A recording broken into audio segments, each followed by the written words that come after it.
Hey, Vanessa. Hi, Cara. It's getting hot here. It's getting hot where you are. It is getting hot where I am. Hot and muggy, I bet, where Yeah, you it's are. not good for the hair. I'm going to stop blow drying my hair pretty soon because it's pointless. Oh, yeah. I had a week of very big hair last week when I was visiting your coast of this Yes. country. You know, we're going to talk a little bit about heat because we're going to talk about hydration on this episode. And it's a topic that comes up a lot in the classes that we teach when we have kids in a classroom and we teach about nutrition or what you put into your body. Hydration is, it could be entirely about hydration and the kids are satisfied understanding how to feel hydrated. And they have a lot of conceptions, many of them misconceptions, about what it means to be dehydrated. So we're going to do a whole episode about it because it's not that it's a phenomenon of puberty, but it's something that as kids are going into puberty, they start having a lot of questions about, and they start sweating more. And because they start sweating more, actually their hydration status changes a little bit. And they're not little kids anymore. You can say, go to the bathroom. So they're relieving themselves less frequently. And it turns out, as every kid we've ever taught loves to say, one of the ways you can tell if you're hydrated is your pee is clear. Exactly. And so if your pee looks pretty clear, you have a good sense of where you are in terms of hydration status. But if you're not taking a break to go to the bathroom during the day because the school bathrooms are gross or there isn't time or it's too far or whatever, then it's kind of hard to follow. So there are all these reasons why hydration is actually a good puberty topic, even though it's ageless. And because it's a time when kids are beginning to learn how their bodies work, what kind of patterns there are in their bodies, how to take better care of their bodies. So it's a kind of a non-intimidating way to train kids to listen to their bodies, to understand what the signs are when something's not great and how to take care of it. So I end up talking a lot about hydration and preventing dehydration with my teenagers. And it's a sign of independence when kids can be in charge of their own hydration. And so it's a wonderful training ground for other forms of independence. And I will tell you, when my now 17-year-old was heading to sleepaway camp at 8, my biggest fear would be that he would get dehydrated at camp and wouldn't recognize the dehydration and would end up feeling or getting really sick. And so I spent a long time in the months leading up to his first sleepaway camp experience helping him begin to understand what it feels like to be dehydrated and how to take care of himself if he's getting dehydrated. So it's not a small topic, even though it seems kind of obvious and basic. Yeah.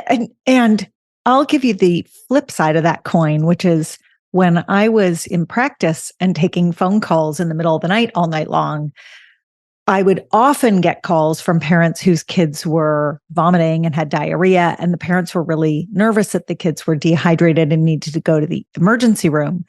And one of the words that they would use to describe their child after having had a few hours of endless vomiting and diarrhea was lethargic. Mm-hmm. And lethargic in parent lingo and lethargic in medical lingo mean two very different things. Lethargic in medical lingo is really like unarousable. Someone who's lethargic, it is dire. When you use that word medically to other people in a healthcare setting, it connotes something really, really serious.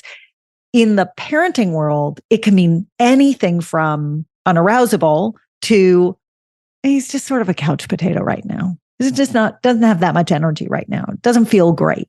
And so that word used to send off all sorts of red flags for me. And I learned very quickly to assess hydration status over the phone differently, because lethargic is this word that we often use associated with dehydration, and we don't always use it in the way that it's meant to be used. So let's just jump into it. I actually want to go in a funny order here. So, because everyone knows the answer to the question, what is the most important drink? It is Water. okay. So, we're going to talk a lot about water. Wine. What would you have done if I was like wine, tequila? Coffee. I like how you go to wine and tequila and I'm like coffee. Totally. So we're going to talk a lot about water, but I actually want to start with my new appreciation. You're going to laugh about this. Oh my God. I'm getting prepared. My new appreciation for chocolate milk. Chocolate milk. 100%. I'm with you. I'm not shocked at all. I'm so with you. Tell everyone why you have a new appreciation. Because I have a child who's an athlete. His sport is rowing. And I don't know if this happens in other sports, but after a huge race or a really big workout, their recovery drink, like right there, what the coaches bring, forget Gatorade or electrolyte drinks, they bring them chocolate milk. And in fact, chocolate milk is largely considered the correct rehydration drink for these kids to go have, which I did not know. I learned that when my kids were little and they were playing in like a little rec soccer league, and the league was trying to keep parents from bringing lots of junk food like donuts and, I don't know, Gatorade. And they said chocolate milk and cheese sticks. Those were the snacks. And my kids were so psyched. I mean, they drank chocolate milk all the time. And actually, the one who I worry the most about becoming dehydrated, the one who needed like a 3-month preparation before going away to sleepaway camp, he drinks chocolate milk in the morning before he goes to school. And he brings chocolate milk with him to have after soccer practice or when he's feeling kind of low energy during the day. Right, which is a great strategy. And I want to share why chocolate milk is such an important strategy. And I'm going to pull this straight from the Cleveland Clinic website, which has a beautiful summary that's super short. It's like 2 sentences. Cleveland Clinic, I think they were just rated the #1 children's hospital in the country, or they're right up there. It's an incredible, incredible hospital with wonderful resources. So if you're looking for online health resources, I always suggest people go to hospital websites that have .org at the end. You will often see some of the same content hospital to hospital. One of the hospitals I recommend for pediatric information is Cleveland Clinic. And they literally have a link, and we can link this in the show notes, a question: should you drink chocolate milk after a workout? And the answer from one of their sports nutrition experts is a liquid recovery drink is usually a good idea, including chocolate milk. Liquids are quickly digested and absorbed, which helps enhance recovery. Chocolate milk has the required ratio of 3 to 4 grams of carbohydrate to 1 gram of protein. And as a complete protein, it provides the essential amino acids your body can't make. And then it goes on to give recipes for non-chocolate milk. And this, by the way, they haven't specified, but they later make it clear it's chocolate cow's milk that they're talking about. So below, they give some recipes, including chocolate soy milk, chocolate almond milk, chocolate coconut milk. And they talk about how cow and soy milk are complete proteins, but almond and coconut milk are not. So you have to be aware of that as you're making your recovery drink. Then they talk about smoothies that use Greek yogurt, unsweetened plain Greek yogurt, berries, banana, honey. So you can see how there's protein and there's carb being introduced into a smoothie. And then get this one. This is my go-to. Like if I'm feeling exhausted in the middle of the afternoon, what do I crave? A bowl of cereal with cow's milk or soy milk as a recovery snack. And again, the idea is it's carb plus protein and all the amino acids. Do you know how many hours I've spent on Zoom, Cara, watching you eat a bowl of cereal? Yes, I do. So like I wasn't talking to you, and I the said, spoon clinking against the bowl. I am a huge cereal eater, and I am a huge milk drinker, and I drink all kinds of milk. I personally have gone through soy milk phases and almond milk phases and oat milk phases, but I'm a cow's milk drinker. No judgment on any type of milk that anyone chooses, but I think it's exactly this sort of rehydration piece, the chocolate in it increases the carb load a little bit. And that turns out to be really, really important for sports recovery. But I want to say one last thing, which is we are not talking about you just walk the dog around the block and now you need a recovery drink. No, we're not talking about I just had PE and I need a recovery drink.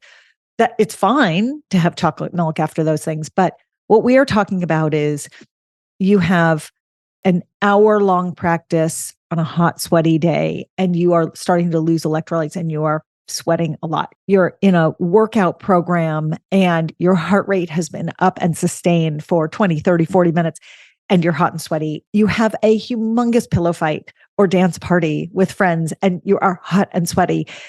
We're not talking about recovery from very low grade activity. When people say recovery drink, it's really when you're trying to replenish, sweating out a lot of fluid and a lot of electrolytes.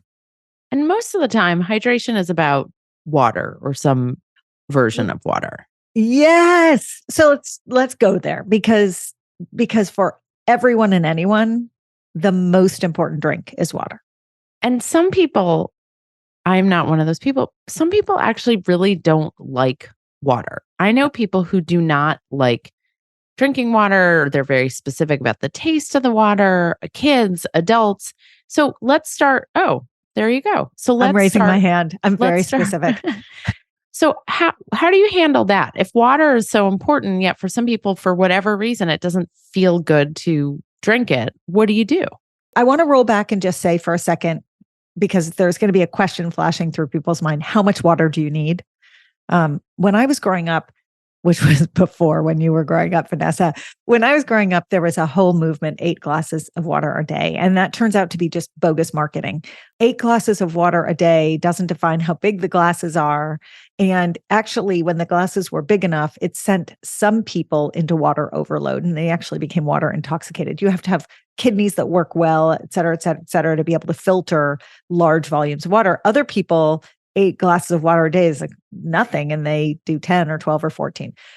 So really, when we look at how much water any given person needs in any given day, we physicians suggest that people just follow their own hydration status. Look at your pee. If your pee is dark yellow and you are not taking a vitamin or supplement or eating a food that stains your pee dark yellow, then you need to go hydrate a little bit more. You got to be careful about how you do it because you really can drink. Have you ever had so much water you felt sick? You know that feeling? No. Okay. That's so fascinating. I thought everyone had. Why is that? I don't know. You can like just, if you drink too much water at once, it just dens your stomach and you feel nauseated and it's your body's way of just saying, stop, stop, stop. And so, so you don't want to push too hard, but pace yourself through the day. Another side note about water and volume of water is for parents who are wondering, how do I get my kid to not pee in the middle of the night? This is for parents of younger kids who sort of had stops and starts with potty training, or even older kids who have never really mastered it. And now they're starting to do sleepovers or they're going to a sleepaway camp session and the parents are really stressed about it. Just a side note that yes, it helps to cut down on the volume of water in the evening, but it helps much, much, much more to pee very regularly throughout the day. That it turns out that it's holding your pee in and distending your bladder and making your bladder like a really loose balloon.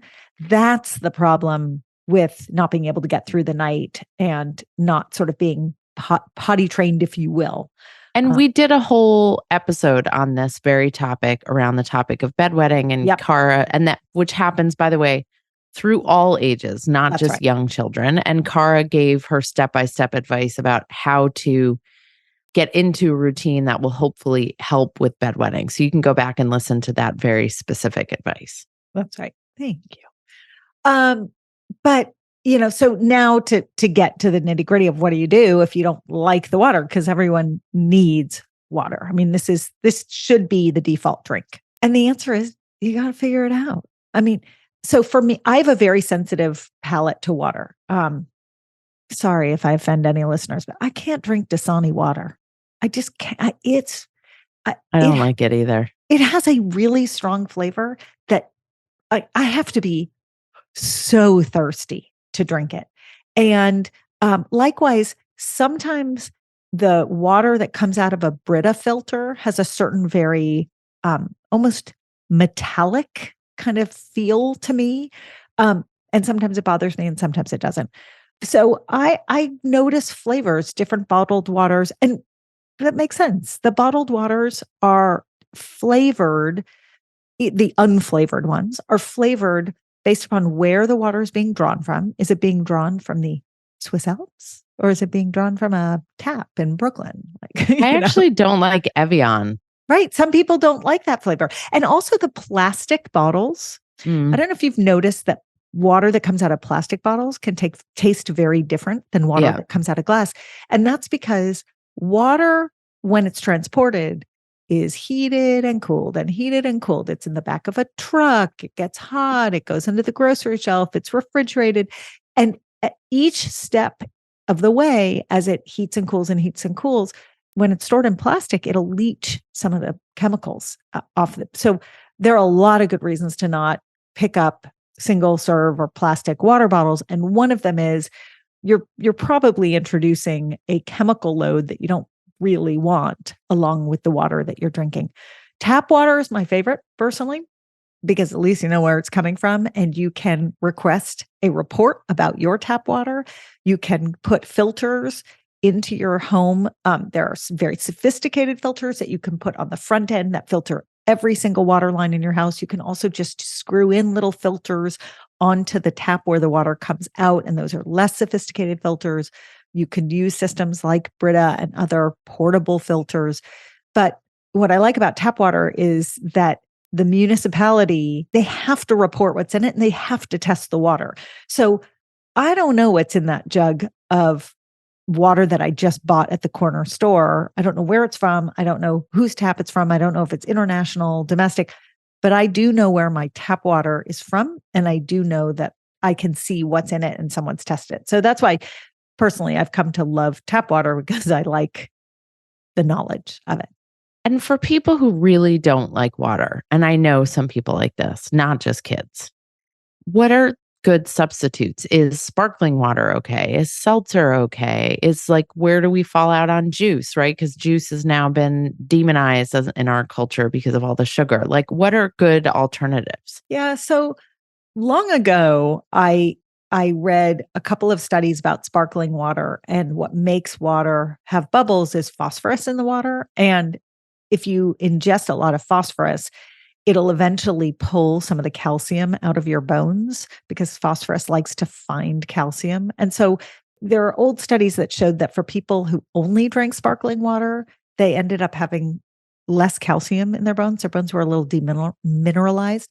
So I always used to tell my patients, if you love sparkling water and that's a way you can hydrate yourself, then just for every glass of sparkling, drink a glass of flat, and at least you know you're getting some flat in. I will tell you, I haven't read the studies lately. So if the science has changed, I would love to hear from a listener because I would love to understand, and especially things that like those home sparkling systems, like the Soda Streams and things like that.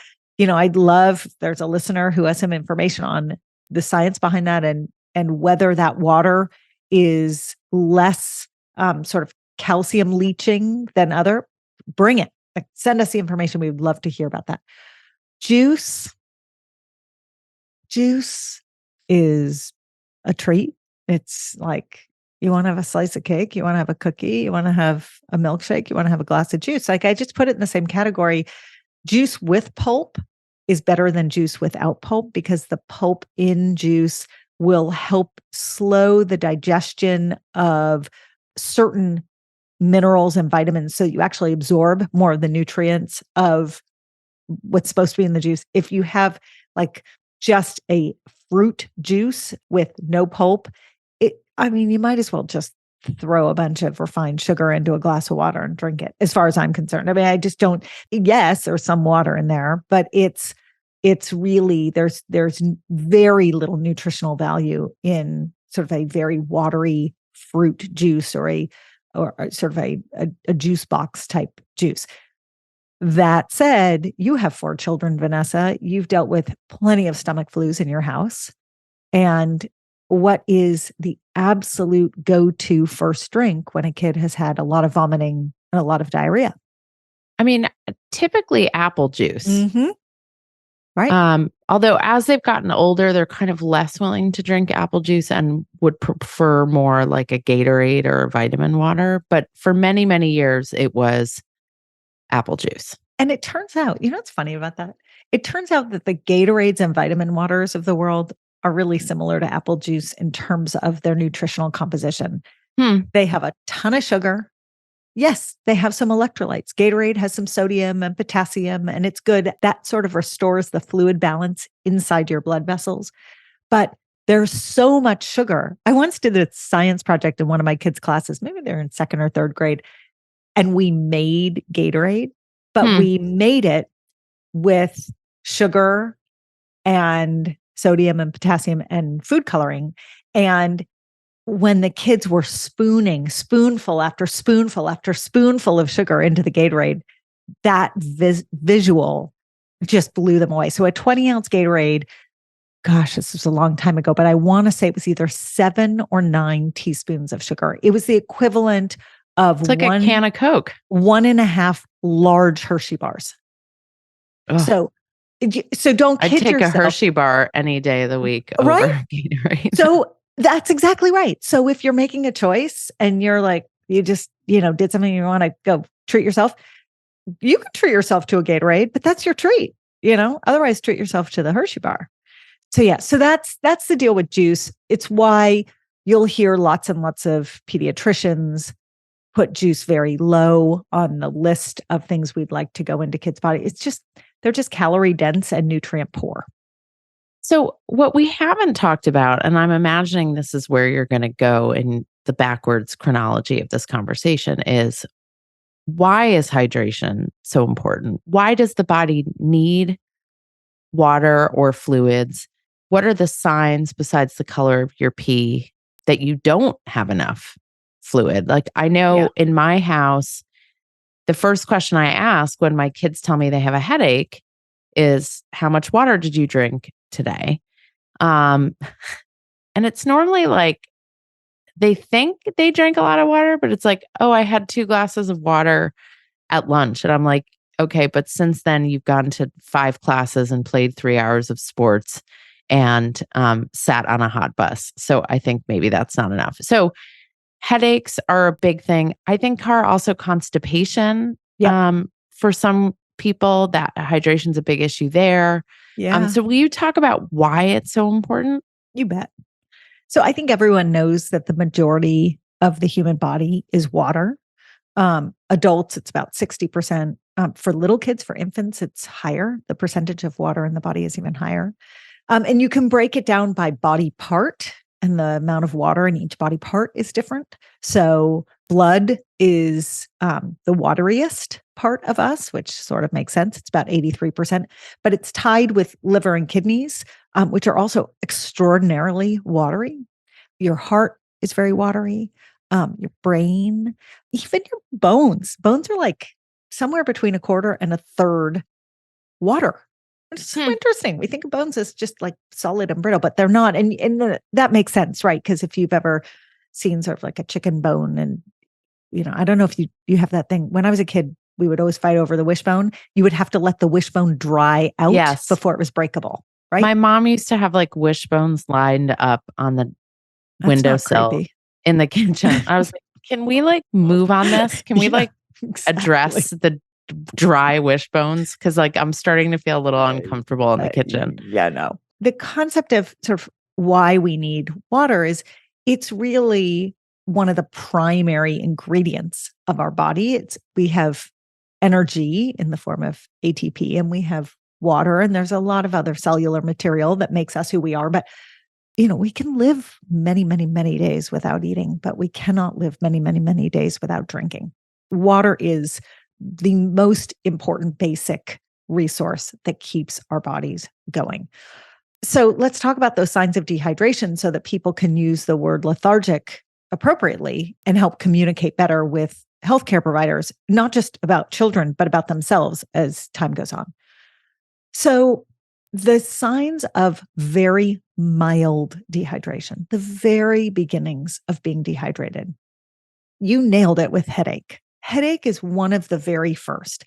But even before headache, you'll feel a little parched in your mouth. We all know that feeling, right? And it's the body's way of cueing us like, oh, I got to go get water, right? But very quickly after that feeling of parched, people will feel a headache. And people who are migraine sufferers will sometimes get what are called auras, which are these flashing lights or other sort of visual hallucinations that trigger them to know they're about to get a migraine. Migraines, just to tie this together with hydration, happen when the blood vessels in the brain spasm a little bit, and they spasm a little bit for a lot of different reasons. But one reason can be that there's not enough blood volume in those blood vessels, and so they're trying to contract a little bit to get the relative amount of blood. They're not super full of blood. It's like having a hose that's half full, and they spasm a little to try to get that blood a little more concentrated. And they're trying to get the blood to where it needs to go in the brain. And it's the spasm, it's the shutting down and opening up and shutting down and opening up of those blood vessels that will often trigger a migraine. Caffeine can trigger it as well. Caffeine is a diuretic, which means it makes you pee. It gets rid of the water in your body. So that is probably the main way that caffeine triggers a migraine. Caffeine can also solve a migraine. So, Yeah. right? So I remember when I was pregnant and I was getting headaches. Yeah. The OBGYN was like, okay, so have a cup of coffee and take a Tylenol. And I was like, what? What are you talking about? Everyone's telling me not to drink coffee and not to take any medicine. And then all of a sudden she was like, oh, yeah, no, it opens up the blood vessels. It does. That's exactly right. So both causes the problem and solves the problem, which is really backwards. So it's like family. It's like family. I say nothing on that. So the best sign, of course, is your pee is getting darker. Okay. That's mild dehydration. It's not even, I wouldn't even use dehydration. I would just say like, I need some more water. Moderate dehydration is when we get into, okay, the amount of water in the body is going down enough that the blood vessels are actually feeling it. The blood needs a lot of water in order to keep everything coursing through the body in the right way. The red blood cells are thick and sludgy. You've got lots of nutrients that need to get everywhere. You have oxygen that needs to get everywhere. And so you want a certain amount of, you don't want the river to run dry. You want the river to be rolling at a certain height. And so at moderate dehydration, the river's starting to run a little bit dry, and you start to see those physical signs. So the way that I've always been trained is the mucous membranes, the things that are supposed to be wet, start to get dry. The inside of the mouth starts to get dry. The lips get a little bit dry. The eyes are not glassy and watery. They get a little bit dry. Urine gets more concentrated. Now the pee gets pretty dark and you don't make a lot of it. And there's this amazing phenomenon called tenting. And tenting is when you pinch your skin.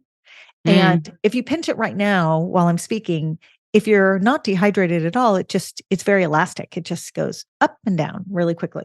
But if you're moderately dehydrated and you pinch, it'll actually stay. It'll look like a little tent for a second. It'll stay up and it'll be like, there's not a lot of water in my skin. And if you're severely dehydrated, there is significant tenting where when you pinch the skin and that tent like look sticks around for a long time. And tenting is one of the best signs that someone is extraordinarily dehydrated, because the skin, think about how your skin shifts and changes based upon the humidity and your own hydration status. And so when you start losing water from your body, the skin is a really good indicator that you're dry. By the time someone is severely dehydrated, and this is hospital level dehydration, they are not peeing. They're not making urine. Their mucous membranes are so dry, their lips are actually chapped. Little kids who are moderately to severely dehydrated are moody, crying, whining. They're not themselves. And older kids and adults feel really crummy as well, but can articulate it a little bit better. The headache is very intense. And in the most severe circumstances, people will lose consciousness and they'll actually need to lay down if you're moderately to severely dehydrated, because think about it, the river is running really dry. Yeah. Where do you need blood flow? Brain. Brain. So if you lay down, at least you don't need a whole lot of gravitational push against gravitational pull to get the blood flowing to the brain. Can crying dehydrate you? I feel like I used to get headaches after having temper tantrums and crying a lot. And I'm just wondering. So it's such a good question, because I don't think that crying, I think it's hard to cry enough to be dehydrated. However, it's not just the tears when you cry. You're sobbing and panting, and you lose a lot of water when you pant. So think about, right? Because your lungs, as you exhale, there's a fair amount of vapor there. And if you're crying for long enough and hard enough, you're not hydrating. You're not stopping to drink, right? So, a 5-minute crying session, no.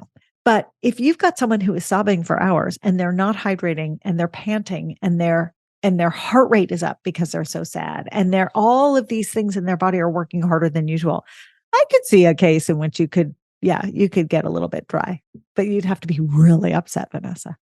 I mean, like fifth grader upset or eighth yeah, grader I was going to say, like middle school kids, Yeah. they can do a lot. They can do a crying marathon if you give them the opportunity. Totally. So how do we institute good habits, and how do we get kids to institute good habits? Which is like, yeah. I mean, between dental floss and drinking water, I feel like it's a losing battle. Yeah. Oh my God, the dental floss thing. So what I would say is the following. If you can do 2 things on the hydration front, you are winning. So the first is, if you can convince your kids to carry around a water bottle, you're winning. Because to your question, and not lose it, and not lose the it next day, and not lose it. But to your point about some people don't like certain water tastes, water in a water fountain doesn't taste great.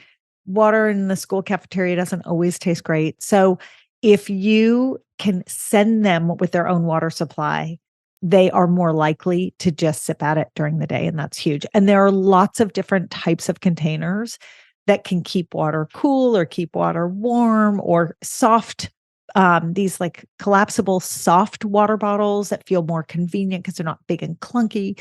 So that's a great back to school supply to get this summer and to start implementing this summer, and then getting into the backpack for back to school. The other winning way to keep a kid hydrated, you can talk about avoiding headaches. You can talk about avoiding dehydration. You could talk about maximizing how good your skin looks. And acne can be made significantly better with hydration. It doesn't solve the problem of C. acnes, which is the bacteria in the skin that then sort of works with the oils and the proteins in the sweat to make this whole cycle of acne begin. It doesn't solve that. But what it does do is it waters down the sweat. And so the more hydrated you are and the thinner the sweat is, the less concentrated it is with oil, the less oily nutrition there is for the bacteria on the skin to chomp through, and the less of an ecosystem you have for acne on the face, on the chest, on the back. I have seen hydration completely transform kids' skin. And so that's a really great argument to make, especially if you have a kid who does not respond to some of the other reasons why we think they should stay hydrated. Cara, you are a font of knowledge. And that pun was totally intended. I'm so thirsty right now. I got to go drink a glass of water. I know my tea. The other thing we do while we record, which people may not know, is we are typically drinking tea, coffee, hot water, less cold water during the day. It's usually like warm drinks all day long. And the other thing you might not know, because we don't do it while we're recording, is like between recordings and meetings, our text chain essentially sounds like this. I got to go pee. Okay, me too. See you in 5. It's like if you went back through our text chain, 90% of it would be about us going to the bathroom. So good luck getting your kids to hydrate. I think that... And yourself. Yes. So I think modeling, self-righteously modeling how good Mhm. you are at hydrating is wonderful. One of my kids recently started cutting up lemons to put in their water because they don't like the way certain water tastes, and that's great, right? So letting them improvise and figure out what works for them, what kind of water bottles they like. Do they like straws? Do they like big Nalgene's with open mouths? Do they like smaller mouths? There's all sorts of ways to give them a little bit of power and say so in how they hydrate because it is so, so, so important that letting them make some decisions is very useful. And we would be remiss without saying there are foods that are very high water content that are great ways to get water into. So, watermelon and lots I of ate good melons. watermelon all through my pregnancies, Mhm. actually. And then citrus fruits have a ton of water and really because they've got pulp, they've got a really great nutrition delivery system in them.